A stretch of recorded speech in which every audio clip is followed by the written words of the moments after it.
Hi, I'm Dr. Haley Perlus, sport and performance psychology expert, here with today's mental toughness moment. Now this video is a little bit longer than my normal videos, but hang in there, stay with me because the content is great in my humble opinion. In an interview many years ago with Tiger Woods, he was asked what separates the great from just the very good. And Tiger's response was being able to do it again and again and again. Well, this past weekend, Rafael Nadal won his 20th Grand Slam. A fabulous athlete who is consistent, and he tied Roger Federer, another fabulous tennis player who is also consistent. He tied Roger for Grand Slam wins, number 20. And I just watched a 13-minute post-match interview, and there are so many mental toughness concepts and tips that I want to share that Rafael Nadal displayed in just a 13-minute video. And I'm going to wrap it up as quickly as I can, but there are 5 things that I want to talk about, but those 5 things really are about 2 things. 2 mental toughness skills, which is emotional control and strategic storytelling. And so the 5 things that I'm going to talk about are either going to lend to having an emotional control or having, a strategic storytelling ability. First, I'm going to talk about this concept of cooppetition, cooperative competition, which is a sports psychology concept.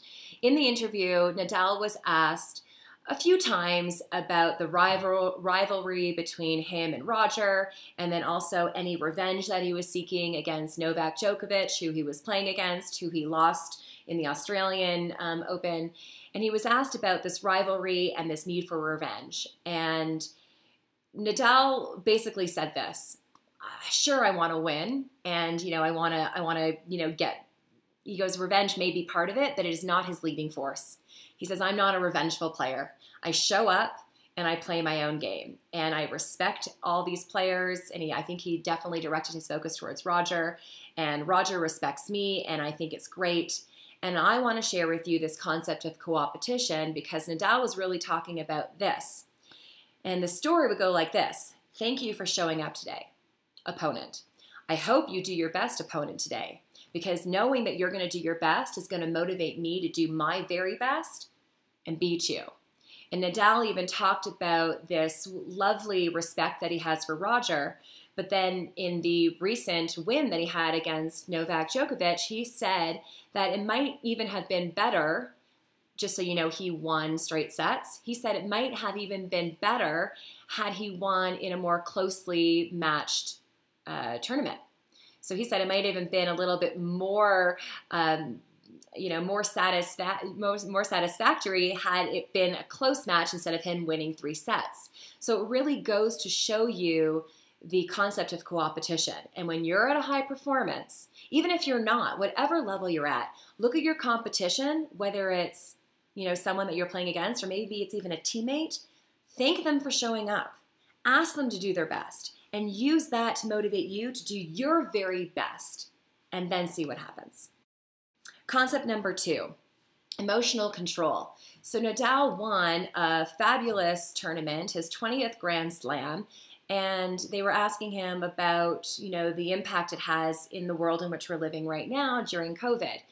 And he was able to say that, yes, I'm happy with my win, and yes, I'm happy with my performance and my preparation. But then he said, I'm not, and I quote, stupid. I am very well aware of the turmoil that the world is in and COVID and the unfortunate times, and that's sad. And I bring this to you because we can be both happy and sad in the same moment. Now, I believe that one is always in the driver's seat. So even though you might be happy and sad, at any given time, you're reacting because of your sadness, or you're reacting because of your happiness. So you've got to choose there, and that's really about emotional intelligence. But he was really focused on the fact that, yes, I can be happy, and I'm not forgetting what's going on in the world. The other thing was also about staying in the now, staying in the present moment. So the question to Nadal was, are you going to compete in the ATP finals in London? And he's literally said, I don't know. He's like, I only think about what I have to think about. And I don't have to think about that, or at least I haven't. I will have to in the next couple of days, but I haven't had to, so I haven't been thinking about that. I've been thinking about this Grand Slam. So again, I know we don't, especially in today's world, there is so much uncertainty. There is so much quick and immediate change. So why waste any energy? Why waste any brainwaves on what we can't control in the future and focus on what you can, the decisions you have to be making in this moment for this moment. The other thing that I want to talk about with Rafael Nadal's win and his interview is that he accepted the fact that he had doubt. He owned his doubt. Yeah, I was doubtful. And he's like, and that's good. You should never show up thinking that it's going to be easy. A doubt is a little bit of, is good, but then I wanted to add, because he talked about also being positive, doubt is okay when it's balanced out with positivity. When you come having your doubt, but knowing you did the prep, and knowing you're going to highlight your strengths, and knowing you're going to own your strengths when you get onto the court, whatever that court or playing field is for you. He then also, after the win, he owned his success. He actually applauded himself. It's almost like he patted himself on the back for a job well done.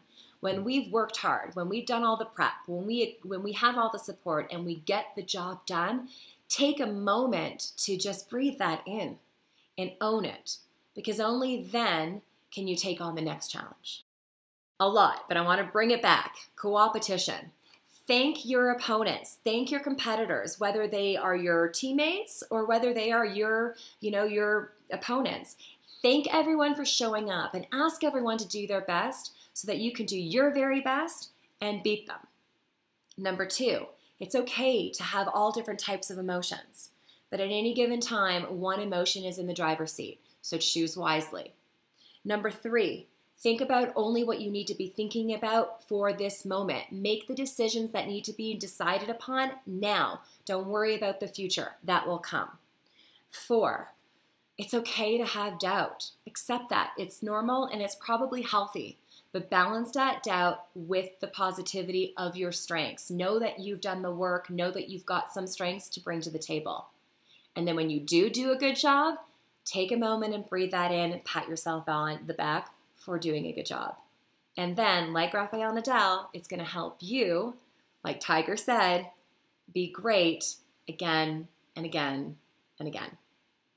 Long videos. Thanks for sticking with me. If you have any questions or comments, leave them in the space provided.